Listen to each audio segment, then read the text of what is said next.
Vans is an American assembler of skateboarding shoes and related gear, a lifestyle brand that thrives on creativity and apparent through its custom-made footwear. Vans supplies the most innovative and well-received sportswear on the market. It's a favorite of sports celebrities, top musicians, and famous stars from all over the world. We're not trying to create what we think people want us to be. We try to go out and stay who we are and try to notch up, says Van Doren. We did in the 80s. We had football, basketball, racquetball, wrestling, skydiving, and even breakdancing. But we almost went out of business. So we had to come back to earth and get back to what we do. And we learned that lesson well. Being a productive business, we have a broad market in the US and in more than 50 countries. Vans has always been in style. More celebrities have been wearing Vans. That's why they're getting even more popular. Sean Penn made the Vans slip-on shoes internationally popular when he wore them in his performance in the classic comedy Fast Times at Ridgemont High. There's a line of merchandise based on the Star Wars franchise trilogy. Vans is universal. Everybody loves them. They've been making their off-the-wall sneakers for 50 years. They're also worn by the jeans and t-shirt crowds who rarely pay attention to what's stylish.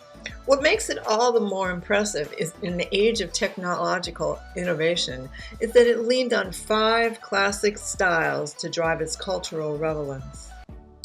Vans' top competitors are Nike, Converse, and Adidas. It's interesting how both Converse and Adidas were also competitors when Vans was introduced in 1966. Vans shows a history of continuing to find creative ways to shift inside market changes without trying to aggressively compete. They see a need and they expand on it and have done this throughout their course.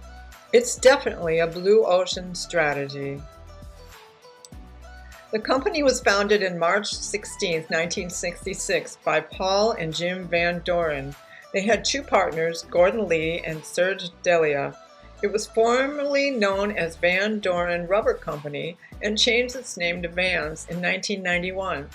It started out small with lots of competition, a lack of support, and barely enough resources to operate. But it proved to be a vanguard of independent entrepreneurship that fairy tales are made of. Since the beginning, Vans strived for popularity to keep up with the fast-growing and extreme sports cultures. Maybe at first it was a red ocean strategy. Now, the first day, only 12 customers showed up and returned later to pick up their shoes because a problem had arisen. The brothers didn't have any change. So they asked the customers to return the next day, and all 12 of them did. In 1988, Paul Van Doren and Gordon C. Lee sold Vans for $74.4 million. How did Vans sneakers get so popular, particularly with young people? Skateboarders discovered the same sole design that made the original shoes so great on wet surfaces and for gripping the deck of a skateboard.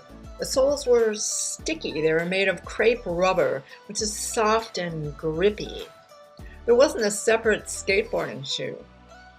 These deck shoes grew in popularity with the skateboarding crowd that they sort of morphed into skateboard shoes.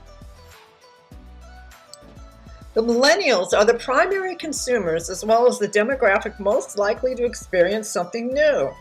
They will account for 78 million people by 2019.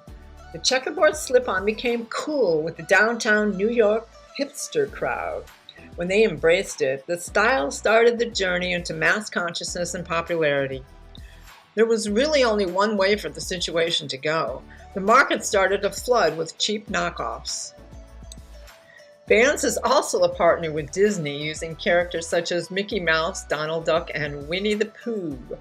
This hot-headed Donald Duck is causing a ruckus and has matching crew socks. Vans also has a partnership with the Beatles franchise. The Beatles' Yellow Submarine by Vans Collection spotlights the vintage art of the animated movie. The top 3 megatrends. Number 1, the enhancement of eco-friendly products and materials using BCI cotton reduces the environment footprint.